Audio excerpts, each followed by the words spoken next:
بسم اللہ الرحمن الرحیم۔ شروع اللہ کے نام سے جو بڑا مہربان اور نہایت رحم کرنے والا ہے۔ السلام علیکم ورحمۃ اللہ وبرکاتہ۔ پیارے بھائیوں اور میری پیاری بہنوں، کیا آپ نے کبھی تنہائی میں بیٹھ کر اپنے دل سے یہ سوال کیا ہے کہ آپ کی شادی میں یہ تاخیر کیوں ہو رہی ہے؟ کیوں بار بار رشتے آتے ہیں مگر بات کہیں نہ کہیں آ کے رک جاتی ہے؟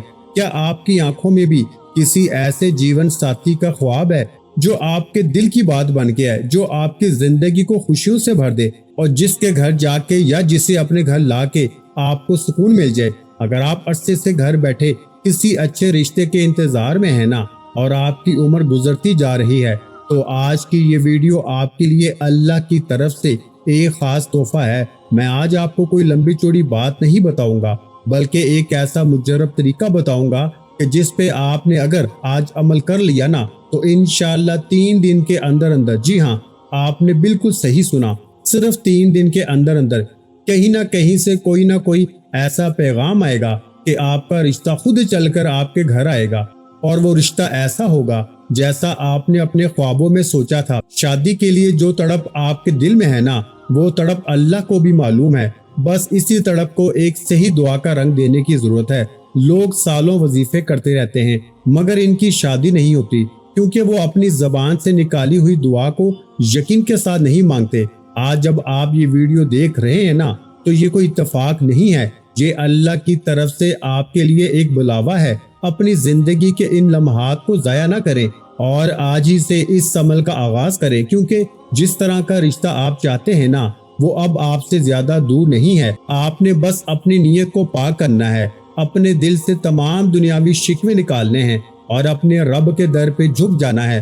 جب آپ سچے دل سے اللہ کو پکارتے ہیں نا تو ساتوں آسمان کے دروازے آپ کے لیے کھل جاتے ہیں اور اللہ وہ رزق اور وہ رشتہ عطا کرتا ہے جس کا آپ تصور بھی نہیں کر سکتے۔ ہم نے اپنی زندگیوں میں اتنی الجھنیں پیدا کر لی ہیں نا، ہم نے معاشرتی دکھاووں کو اتنی اہمیت دے دی ہے کہ ہم نے اللہ کی رحمتوں کو خود سے دور کر دیا ہے۔ یاد رکھیں، شادی صرف ایک رسم کا نام نہیں، یہ اللہ کا وہ حکم ہے جو انسان کو ایک مکمل زندگی عطا کرتا ہے۔ اگر آپ چاہتے ہیں نا کہ آپ کی زندگی کا وہ سفر جو ابھی تک رکا ہوا ہے وہ شروع ہو جائے تو اس ویڈیو کو ہرگز مت چھوڑیں اور اسے آخر تک دیکھیں، کیونکہ میں اس میں جگہ جگہ آپ کو ایسے راز اور ایسے وظائف بتاؤں گا جو شادی کی تمام رکاوٹوں کو جڑ سے اکھاڑ پھینکیں گے۔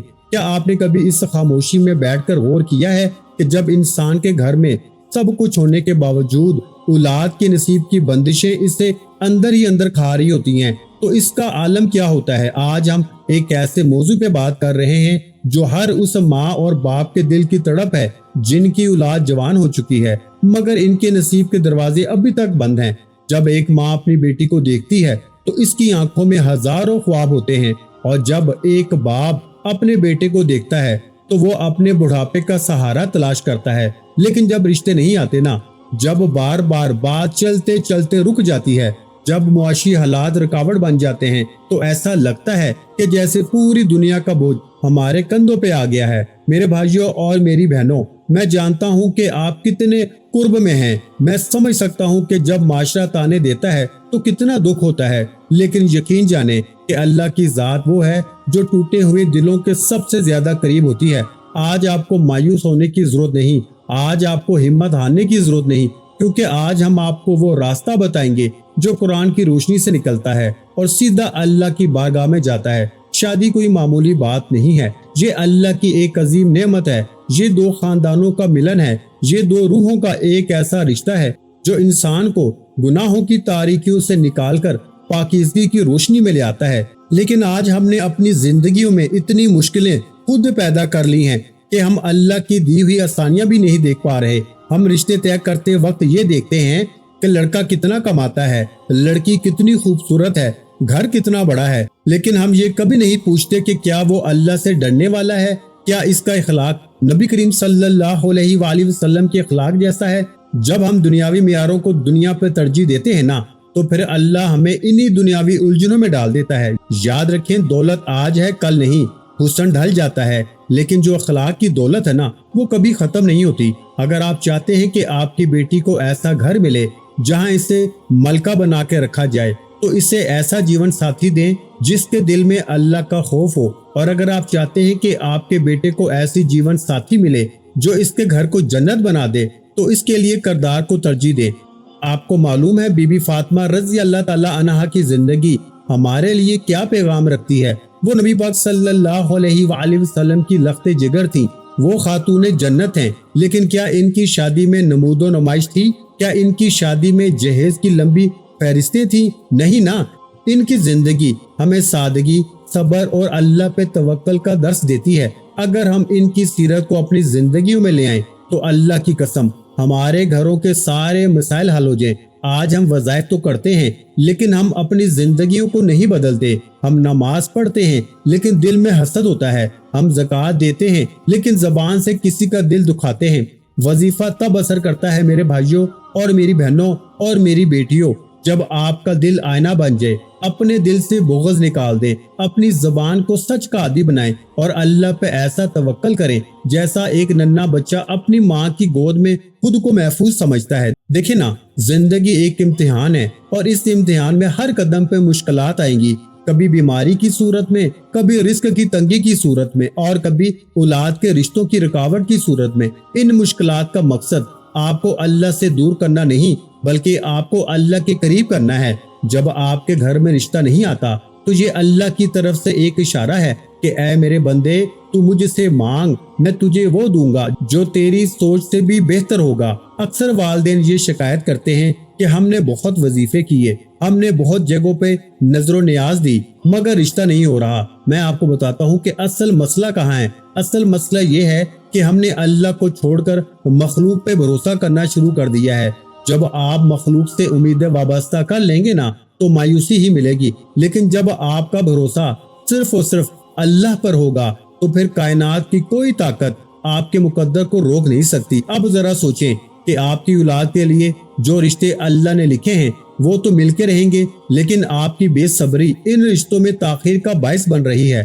آپ نے اپنی اولاد کو یہ سکھانا ہے کہ وہ بھی اپنے نصیب کے لیے خود سجدے میں جا کر مانگیں۔ جب والدین کے آنسو اور بچوں کی دعائیں ایک ساتھ ملتی ہیں نا تو عرش الہی پر رحمتوں کا نزول ہوتا ہے۔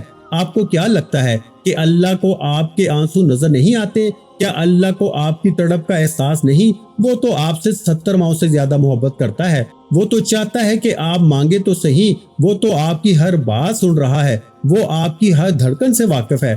بس اللہ کو پکارنے کا انداز بدل لیں، اپنے دل میں اللہ کی محبت پیدا کر لیں، پھر دیکھیں کہ اللہ کیسے آپ کے لیے آسانیاں پیدا کرتا ہے۔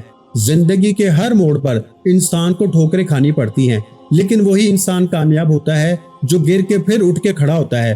آپ کی اولاد کی شادی میں جو رکاوٹیں ہیں نا، یہ کوئی پہاڑ نہیں ہیں جنہیں سر نہیں کیا جا سکتا، یہ صرف آزمائش کے چند دن ہیں۔ اگر آپ صبر کر گئے، اگر آپ نے شکوہ نہ کیا اور اگر آپ نے اپنے رب کا شکر ادا کیا تو اللہ آپ کو اتنا کچھ دے گا نا کہ آپ کے دل سے صرف ایک ہی آواز نکلے گی کہ میرے رب نے مجھے بہت دیا۔ یاد رکھیں، شادی میں تاخیر کا مطلب یہ نہیں کہ اللہ ناراض ہے۔ ہو سکتا ہے کہ اللہ آپ کو کسی ایسے شریک حیات سے ملوانا چاہتا ہو جو آپ کے لیے دنیا اور آخرت کی بہترین نیکی کا ذریعہ ہو۔ کبھی بھی کسی کے سامنے ہاتھ نہ پھیلائیں، اپنی عزت نفس کو قائم رکھیں، صرف اللہ کے سامنے ہاتھ پھیلائیں۔ وہ رب جو بنا مانگے دیتا ہے، جب آپ اس سے مانگیں گے نا تو وہ کیسے خالی ہاتھ لوٹائے گا۔ آپ کی اولاد کے نصیب میں جو خوشیاں لکھی ہیں وہ ضرور ملیں گی، بس آپ نے ہمت نہیں ہارنی۔ آپ کو چاہیے کہ آپ اپنے گھر کے ماحول کو قرآن و سنت کے مطابق بنائیں۔ گھر میں تلاوت کلام پاک کی آواز گونجنی چاہیے۔ جہاں قرآن ہوتا ہے نا میرے بھائیوں، وہاں شیطانی اثرات نہیں ہوتے۔ اکثر گھروں میں بندشیں ہوتی ہیں۔ یہ بندشیں کیا ہوتی ہیں؟ یہ ہمارے اپنے گناہوں کا اثر ہوتا ہے۔ ہم موسیقی سنتے ہیں، ہم فلم دیکھتے ہیں، ہم بے حیائی کو فروغ دیتے ہیں اور پھر امید رکھتے ہیں کہ اللہ ہماری دعائیں قبول کرے۔ ایسا نہیں ہو سکتا۔ کہ اگر آپ چاہتے ہیں کہ آپ کی دعاؤں میں اثر ہونا تو پہلے اپنی زندگی کو پاکیزہ بنائیں۔ اب میں آپ کو ایک ایسا روحانی سفر بتانے جا رہا ہوں جو آپ کے پورے گھر کی کایا پلٹ دے گا، لیکن شرط یہ ہے کہ آپ اسے پوری توجہ سے سنیں اور اس پہ پورا یقین رکھیں۔ یہ عمل مشکل نہیں ہے، یہ عمل آپ کی زندگی کو اللہ سے جوڑنے کا ایک ذریعہ ہے۔ دیکھیں، جب آپ رات کے سناٹے میں اٹھتے ہیں نا اور اپنے رب کے سامنے کھڑے ہوتے ہیں تو اللہ اپنی رحمتوں کے ساتھ آپ کے سامنے ہوتا ہے۔ وہ کہتا ہے، کون ہے جو مجھ سے مانگے میں اسے دوں، آپ اس وقت کا فائدہ کیوں نہیں اٹھاتے؟ اپنی اولاد کے لیے اس وقت دعا مانگے نا، جب دنیا سو رہی ہوتی ہے۔ اس وقت مانگی ہوئی دعا کبھی رد نہیں ہوتی۔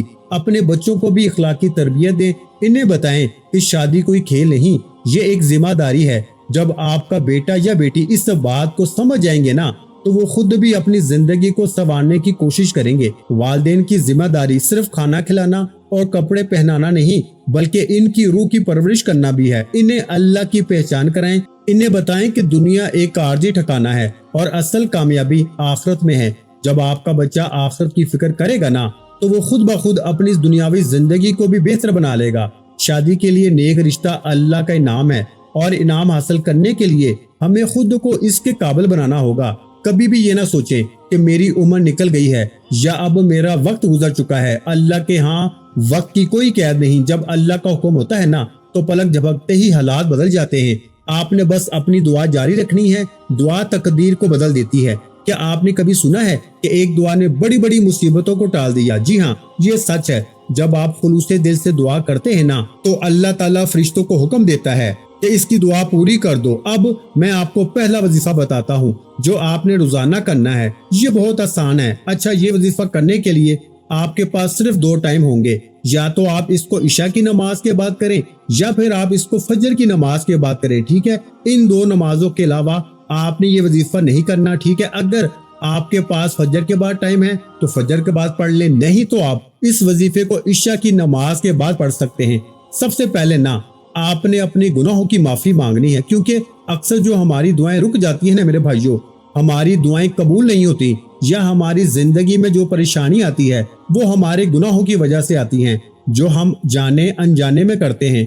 تو آپ نے سب سے پہلے 100 مرتبہ استغفر اللہ کو پڑھنا ہے، یعنی آپ پڑھیں گے استغفر اللہ ربی من کل ذنب واتوب الیہ۔ یہ مکمل استغفار ہے۔ اگر آپ یہ نہیں پڑھ سکتے، اگر آپ کو یہ نہیں آتا نا، تو پھر آپ صرف اتنا پڑھ سکتے ہیں استغفر اللہ استغفر اللہ استغفر اللہ۔ تو پیارے بھائیوں اور میری بہنوں اور میری بیٹیوں، آپ نے سب سے پہلے نا 100 مرتبہ استغفر اللہ کا وظیفہ پڑھنا ہے اور اللہ پاک سے اپنے گناہوں کی معافی مانگنی ہے، کیونکہ اللہ پاک فرماتے ہیں تو استغفار کر، میں تیری تمام غلطیوں کو معاف فرما دوں گا، میں تجھے وہاں سے رزق دوں گا جہاں سے تجھے گمان بھی نہیں ہوگا۔ تو اس لیے میرے بھائیوں، میری بہنوں، میری بیٹیوں اور میرے بیٹوں، سب سے پہلے جو کام آپ نے کرنا ہے نا، وہ آپ نے 100 مرتبہ استغفر اللہ کو پڑھنا ہے۔ تو جب آپ 100 مرتبہ استغفر اللہ کو پڑھ لیں تو اس کے بعد 7 مرتبہ یعنی 7 ٹائم درود پاک پڑھنا ہے۔ جو کوئی بھی درود پاک آپ کو آتا ہے نا، آپ وہ پڑھ لیں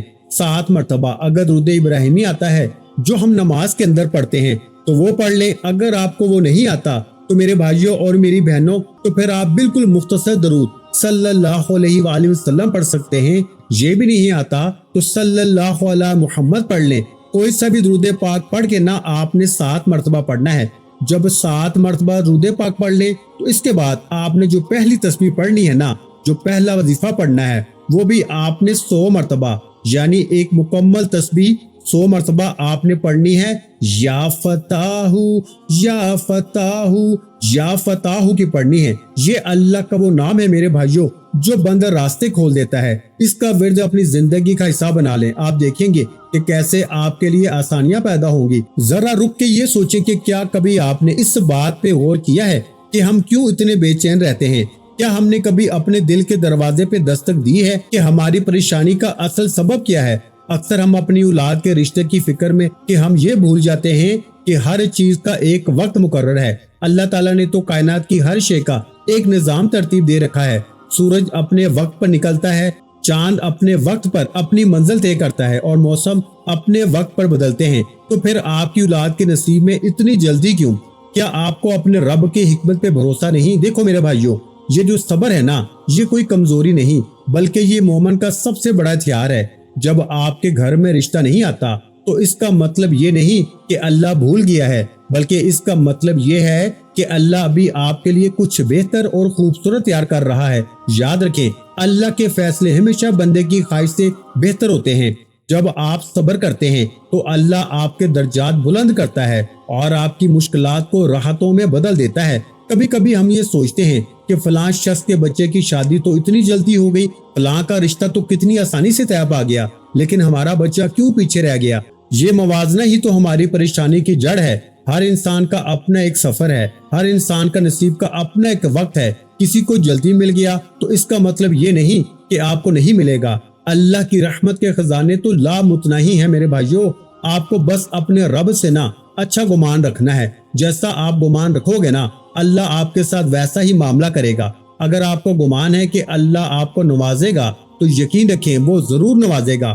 آپ کے بچوں کے مقدر میں جو خوشیاں لکھی ہیں نا، وہ آپ سے کوئی نہیں چھین سکتا، چاہے ساری دنیا بھی مل کے کوشش کیوں نہ کر لے۔ ہم اکثر وظائف تو کرتے ہیں لیکن ہم اپنے اعمال پہ غور نہیں کرتے۔ کیا ہم نے کبھی اپنی زبان سے کسی کا دل تو نہیں دکھایا؟ کیا ہم نے کبھی اپنے ہمسایوں کے ساتھ برا سلوک تو نہیں کیا؟ یاد رکھیں، حقوق العباد کی ادائیگی کے بغیر دعاؤں کی قبولیت کا دروازہ نہیں کھلتا۔ پہلے دوسروں کے حق ادا کریں، اپنے دل سے کینہ، حسد اور نفرت کو باہر نکالیں۔ پھر جب آپ اللہ کے حضور ہاتھ اٹھائیں گے نا تو آپ کا دل اتنا ہلکا ہوگا کہ آپ کی دعائیں سیدھی آسمانوں پہ جائیں گی۔ اللہ کو تو آپ کا دل چاہیے، آپ کی سچی تڑپ چاہیے۔ وہ دیکھتا ہے کہ میرے بندے کے دل میں میرے لیے کتنی محبت اور کتنا یقین ہے۔ ایک اور بات جو میں آپ سے کہنا چاہتا ہوں وہ یہ کہ اپنے گھر میں صدقے کا معمول بنائیں۔ صدقہ تو بلاؤں کو ٹالتا ہے۔ جب آپ اللہ کی راہ میں کچھ دیتے ہیں نا تو اللہ آپ کے گھر کی پریشانیوں کو ختم کر دیتا ہے۔ ضروری نہیں کہ آپ بہت بڑی رقم صدقہ کریں، ایک مٹھی بھر دانہ پرندوں کے لیے ڈال دیں، کسی غریب بچے کو ایک وقت کا کھانا کھلا دیں یا کسی بیمار کی عیادت کر لیں۔ یہ چھوٹے چھوٹے عمل آپ کی تقدیر بدل سکتے ہیں۔ جب آپ کسی دوسرے کی تکلیف دور کرتے ہیں نا تو اللہ آپ کی تکلیف کو دور کر دیتا ہے۔ اب سنیے دوسرا وظیفہ جو آپ کے گھر کی نحوست ختم کرے گا۔ جب آپ 100 مرتبہ استغفر اللہ اور 7 مرتبہ درود پاک پڑھ کے پہلا وظیفہ یا فتاح یا فتاح یا فتاح کا 100 مرتبہ پڑھ لینا تو اس کے بعد دوسرا وظیفہ آپ کو جو پڑھنا ہے نا، یہ آپ نے پڑھنا ہے سورہ کوثر کا، اور یہ آپ کو کتنی مرتبہ پڑھنا ہے؟ 33 مرتبہ، یعنی 33 ٹائم 33 مرتبہ، یعنی بسم اللہ الرحمن الرحیم، انا اعطیناک الکوثر فصلی لربک وانحر ان شانئک ھو الابتر۔ ایک بات یاد رکھیے گا کہ کچھ پانے کے لیے نا کچھ کھونا پڑتا ہے۔ تو یہ جو میں وظائف بتا رہا ہوں نا آپ کو، یہ سارے وظائف آپ نے جو ہے نا نماز عشاء یا نماز فجر کے بعد پڑھنے ہیں۔ سورہ کوثر یہ سورت اللہ کی بے پناہ نعمتوں کی چابی ہے۔ اسے پڑھنے سے نا آپ کے گھر میں خیر و برکت کا نزول ہوگا۔ شادی کی رکاوٹوں میں ایک بڑی رکاوٹ ہماری اپنی انا بھی ہوتی ہے۔ ہم نے اپنے بچوں کو نہ صرف ڈگریوں کے پیچھے لگایا ہوا ہے، انہیں اللہ سے نہیں جوڑا۔ جب تک بچہ اللہ سے نہیں جڑے گا نا، اسے دنیا میں سکون نہیں ملے گا۔ انہیں بتائیں کہ شادی صرف ایک رسم نہیں، یہ اللہ کے حکم کی تکمیل ہے۔ انہیں سجدے کی عادت ڈالیں۔ جب ایک جوان سجدے میں رو کر اپنے رب سے کہتا ہے نا یا اللہ مجھے نیک شریک حیات دے، تو وہ دعا کبھی رد نہیں ہوتی۔ والدین کا فرض ہے کہ وہ اپنی اولاد کی روحانی تربیت کریں، انہیں قرآن پڑھنے کی ترغیب دیں، انہیں بتائیں کہ دنیا میں سب کچھ عارضی ہے، صرف اعمال ہی ساتھ جائیں گے۔ ہمیں اپنے معاشرتی رویوں کو بھی بدلنا ہوگا۔ ہم نے شادیوں میں اسراف کی حدیں پار کر دی ہیں۔ فضول رسمیں، بے نمود و نمائش اور دکھاوے کے لیے کیے گئے خرچ ہماری اولاد کے لیے رکاوٹ بن رہے ہیں۔ سادگی کو اپنائیں۔ جس شادی میں سادگی ہو اس میں اللہ کی رحمت کا نزول ہوتا ہے۔ نبی کریم صلی اللہ علیہ وآلہ وسلم نے فرمایا سب سے زیادہ بابرکت نکاح وہ ہے جس میں خرچ کم سے کم ہو۔ ہم کیوں اس سنت کو بھول گئے ہیں؟ اگر ہم سنت کے مطابق شادی کریں گے تو ہمارے سارے مسائل حل ہو جائیں گے۔ یہ جو آپ عمل کر رہے ہیں نا، اس میں ایک ایک لفظ کی گہرائی کو محسوس کریں۔ جب آپ اللہ کے نام پڑھیں گے تو اللہ کی عظمت کو اپنے دل میں اتاریں۔ یہ سب الفاظ اللہ کے کلام ہیں، ان میں اتنی طاقت ہے نا کہ یہ پہاڑوں کو بھی ہلا سکتے ہیں۔ آپ کا یقین، آپ کے آنسو اور آپ کی دعا جب ملے گی تو ایک نور پیدا ہوگا جو آپ کے گھر کی تاریکیوں کو دور کر دے گا۔ کبھی بھی ہمت مت ہارنا میرے بھائیوں اور میری بہنوں۔ اگر وقت لگ جائے نا تو یہ نہ سوچنا کہ میرا عمل قبول نہیں ہوا۔ شاید اللہ آپ کو مزید صبر کے مقام پر دیکھنا چاہتا ہو سکتا ہے کہ اللہ آپ کے لیے کچھ ایسا سوچ رہا ہو جس کا آپ نے اندازہ بھی نہ کیا ہو۔ بس دعا کرتے رہنا، رب کے در کو کبھی نہیں چھوڑنا۔ وہ رب جو آپ کو بن مانگے نوازتا ہے، وہ آپ کو کیسے مایوس کر سکتا ہے؟ اللہ کی رحمت پہ پورا بھروسہ رکھیں۔ وہی ہے جو سب کچھ دینے والا ہے، وہی ہے جو ہر مشکل کا حل جانتا ہے، اور وہی ہے جو آپ کی اولاد کو خوشیاں دے گا۔ اب آپ سوچ رہے ہوں گے کہ وہ کون سا خاص عمل ہے جو سب سے آخر میں کرنا ہے۔ جی ہاں، وہ ابھی باقی ہے۔ آپ نے پورے 11 دن تک ان تمام وظائف کو کسی وقفے کے بغیر جاری رکھنا ہے۔ کبھی کبھی انسان تھک جاتا ہے، کبھی شیطان دل میں وسوسے ڈالتا ہے کہ کیا ہوگا، کیا میرا نصیب بدل سکتا ہے، لیکن یاد رکھیں جس نے آپ کو پیدا کیا ہے وہ آپ کی ہر مشکل سے واقف ہے۔ جب آپ سجدے میں سر جھکاتے ہیں تو آپ اللہ کے قریب ترین ہوتے ہیں۔ اپنے بچوں کو بھی ساتھ بٹھائیں اور ان کے ہاتھ پکڑ کے دعا مانگیں، کیونکہ جب والدین اور اولاد مل کر ایک ہی مقصد کے لیے اللہ کے سامنے گر گڑاتے ہیں تو اللہ کی رحمت جوش میں آتی ہے۔ آپ کو معلوم ہے کہ اکثر ہماری دعائیں قبول کیوں نہیں ہوتی؟ اس لیے نہیں کہ اللہ نہیں سنتا، بلکہ اس لیے کہ ہم جلدی کرتے ہیں۔ ہم چاہتے ہیں کہ آج وظیفہ کریں اور کل رشتہ آ جائے۔ صبر کریں، اللہ کے وقت پہ بھروسہ رکھیں۔ اللہ کا وقت ہمیشہ بہترین ہوتا ہے۔ وہ آپ کو وہ نہیں دیتا جو آپ چاہتے ہیں، بلکہ وہ دیتا ہے جو آپ کے لیے بہتر ہوتا ہے۔ ہو سکتا ہے جو رشتہ آپ کو بہت اچھا لگ رہا ہو وہ آپ کے لیے ٹھیک نہ ہو، اور اللہ نے آپ کے لیے اس سے بھی بہتر کوئی رشتہ لکھ رکھا ہو۔ اس لیے ہر فیصلے کو اللہ پہ چھوڑ دیں اور اس کے فیصلوں پہ راضی رہیں۔ یہ جو 11 دن کا عمل ہے یہ آپ کی زندگی میں ایک روحانی طہارت لائے گا۔ آپ کو محسوس ہوگا کہ آپ کے دل سے بوجھ ہلکا ہو گیا ہے۔ جب آپ کا دل اللہ کی یاد سے بھر جاتا ہے تو دنیا کی فکریں چھوٹی لگنے لگتی ہیں۔ تو پیارے بھائیو، یہ عمل کرتے وقت اپنی اولاد کے چہروں کو تصور میں لائیں اور دعا کریں کہ یا اللہ ان کے نصیب میں وہ خوشی لکھ دے جس سے ان کی آنکھیں ٹھنڈی ہو جائیں۔ آپ کے آنسو، آپ کی تڑپ اور آپ کا یقینی آپ کی سب سے بڑی کامیابی ہے۔ اب وہ آخری اور سب سے طاقتور عمل جو آپ نے بالکل آخر میں کرنا ہے تاکہ آپ کا عمل مکمل ہو، یہ وہ وظیفہ ہے جو ہر رکاوٹ کو ریزہ کر دیتا ہے۔ جب آپ اوپر دیے گئے وظائف کو بتائی ہوئی تعداد میں پڑھ لینا تو آخر میں صرف 11 مرتبہ پڑھنا ہے۔ کیا پڑھنا ہے؟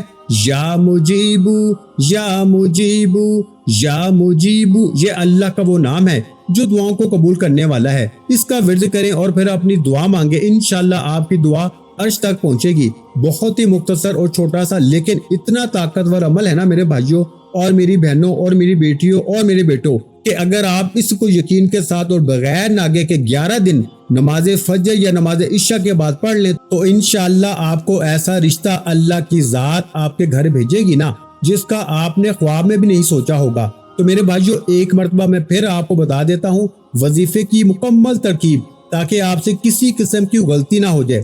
سب سے پہلے آپ نے نماز عشاء یا نماز فجر کے بعد یہ وظیفہ پڑھنا ہے۔ یہ ذہن میں رکھیے گا ایک بہت خاص بات کہ اگر آپ نے اس وظیفے کو فجر کی نماز کے بعد شروع کیا ہے تو پھر آپ کو 11 دن فجر کی نماز کے بعد ہی پڑھنا پڑے گا، اور اگر عشاء کی نماز کے بعد شروع کیا ہے تو پھر عشاء کی نماز کے بعد ہی پڑھنا پڑے گا 11 دن۔ تو سب سے پہلے میرے بھائیوں، آپ نے فجر یا عشاء کی نماز پڑھنے کے بعد جب فارغ ہو جائیں تو آپ نے 100 مرتبہ سب سے پہلے استغفار پڑھنا ہے، اور اس کے بعد آپ نے 7 مرتبہ درود پاک پڑھنا ہے، اور پھر اس کے بعد آپ نے میرے بھائیوں 100 مرتبہ یا فتاح یا فتاح یا فتاح کی تسبیح کرنی ہے۔ تو جب 100 مرتبہ یا فتاح پڑھ لیں تو اس کے بعد آپ نے صرف 33 بار یعنی 33 ٹائم آپ نے سورہ کوثر کو پڑھنا ہے، اور جب 33 بار سورہ کوثر کو بھی پڑھ لیں تو اس کے بعد آپ نے آخر میں جو وظیفہ پڑھنا ہے وہ وظیفہ ہے یا مجیبو یا مجیبو یا مجیبو کا وظیفہ آپ کو صرف 11 بار پڑھنا ہے، اور اس کے بعد آخر میں آپ نے 7 مرتبہ درود پاک پڑھ کے اللہ پاک کے حضور سجدے میں جا کے دعا کرنی ہے۔ انشاءاللہ آپ دیکھیں گے کہ اللہ کی ذات کیسے آپ کے مقدر سنوارتی ہے۔ تو پیارے بھائیو، ویڈیو اچھی لگی ہو تو ویڈیو کو لائک کرنا مت بھولیں، اور اگر چینل پر پہلی مرتبہ آئے ہیں تو ہمارے چینل کو سبسکرائب کر لیں، کیونکہ ایسے بہت سے روحانی وظائف، روحانی اعمال آپ کے حوالے ڈیلی بیسس پہ کرتا رہوں گا۔ اپنا بہت سا خیال رکھیے گا، مجھے اپنی دعاؤں میں یاد رکھیے گا۔ ملتے ہیں انشاءاللہ العزیز ایک اور نئے روحانی وظیفے کے ساتھ۔ اس وقت تک کے لیے خدا حافظ۔ السلام علیکم ورحمۃ اللہ وبرکاتہ۔ جزاک اللہ۔